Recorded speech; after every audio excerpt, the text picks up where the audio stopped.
The Path of the Yoga Sutras, A Practical Guide to the Core of Yoga by Nikolai Bachman. Part 1.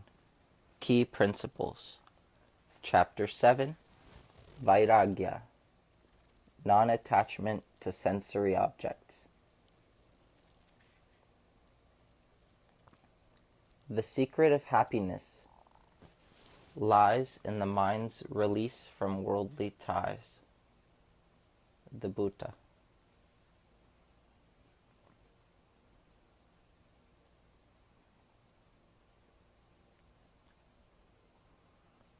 When our attention is drawn outward, our heart-mind becomes entangled in the complex net of everyday activity. Attachments to things develop until we are so involved with them that we lose perspective, identifying ourselves in terms of outer names and forms.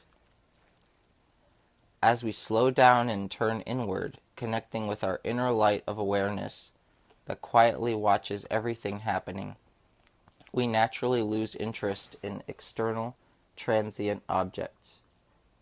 We realize that the ups and downs of life come and go, ever spinning around the motionless hub of Purusha, or Atman. Vairagya is characterized by an indifference to objects and a detachment from them. When an object is perceived, it can produce an attraction, which can lead to an attachment. Over time, the attachment may grow into a craving, and not experiencing the object again will upset us.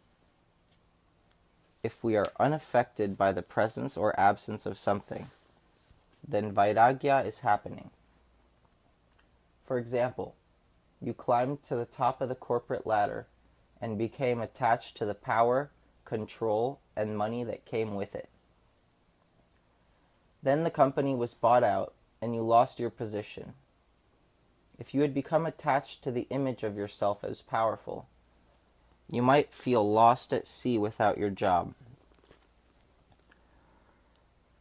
But if you were able to do your job without attaching your identity to it, you will experience this change without anxiety or fear. Actions repeated over and over create deep habitual patterns, samskaras, in our consciousness, and usually influence future action. Vairagya is to not allow our past action patterns, addictions, or strong desires to affect our focus. Diligent practice, abhyasa, directed inward will, over time, cultivate Vairagya. For example, as you meditate regularly and reach the point at which you feel connected to that ever-present divine light of awareness, you want to stay there as long as possible. When your attention returns to the outer world, things that you now know are temporary do not seem to matter as much. Your priorities may shift. If you're approaching old age and have accumulated a lot of money, you may realize that you will be happier by letting some of that go to those who really need it. Consciously directing our desires inward is different than attempting to restrict our outer desires. Wants and needs are part of a living in society. We cannot live without them. It is natural to desire and enjoy being around people you care about, to be attracted to beautiful things, or even to have fun with the latest electronic gadget. There is nothing inherently wrong with desiring something. Artificially withholding from ourselves goes against the natural flow of life and is not Vairagya. But if we cannot fulfill our desires, if we cannot have what we want, do we become angry or frustrated? If so, then we are attached to those desires, and therefore psychologically bound to them.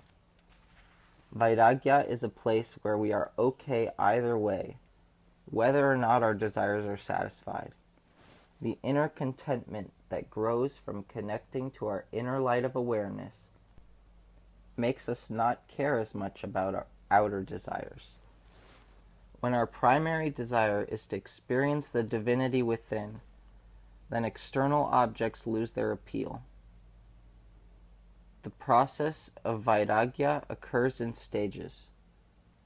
First, we identify an attachment by observing how we are, svadhyaya, when we do not get what we want. If we are thrown off center, then attachment is there. Next, we play with the attachment by occasionally not fulfilling the desire for it. Next, over time, we notice ourselves detached from the weaker attachments, but still connected to the stronger ones. Eventually, even the strong attachments go away, and we lose our desire for them. In the final stage, we tackle internal attachments, such as our reputation, amita klesa, aversions, dveshya klesa, and habits, samskara. Another school of thought outlines the steps leading up to the state of Vairagya.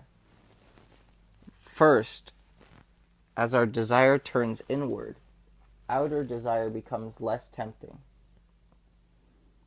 Over time, we naturally develop an attitude of non-attachment. Then the sensory organs become detached from objects, but the tendency for attachment remains in the mind. Eventually, there is no more effort or conflict, and desire for the object has gone away. Vairagya and abhyasa are necessary for quieting any distracting thoughts and emotions. Yoga as nirodha. Both are considered pillars of yoga that, with viveka, form the backbone of yoga practice.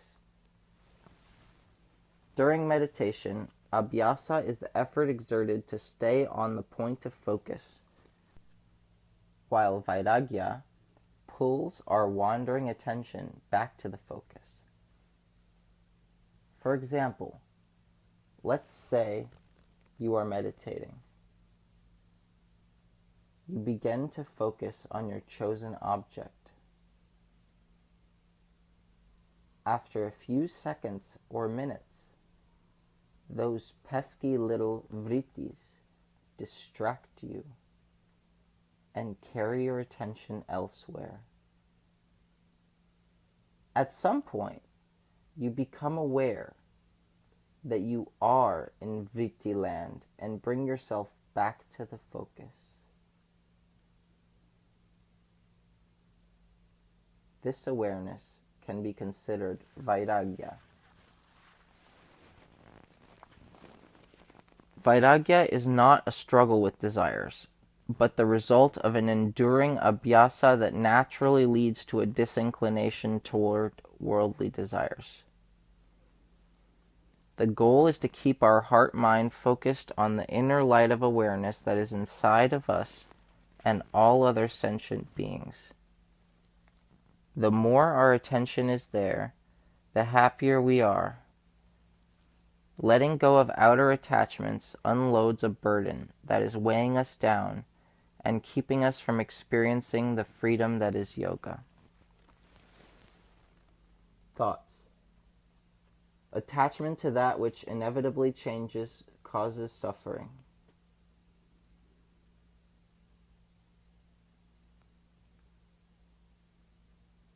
As my heart-mind turns inward, I become less and less affected by external objects and conditions.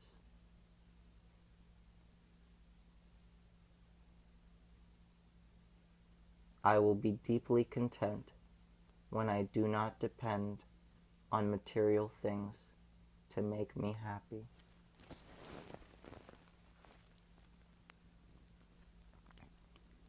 Exercises. Think of situations in which remaining indifferent is helpful to yourself and others. Are you able to be that way? Why or why not? Identify possible attachments associated with the situation. How can you detach from them? As you establish an abhyasa practice, notice what attachments naturally fade. For example, when you begin doing regular aerobic exercise to replace idle time, you may notice yourself daydreaming less. Or if you start a vigorous asana practice, a high libido may adjust to normal as you feel your body stretching and moving.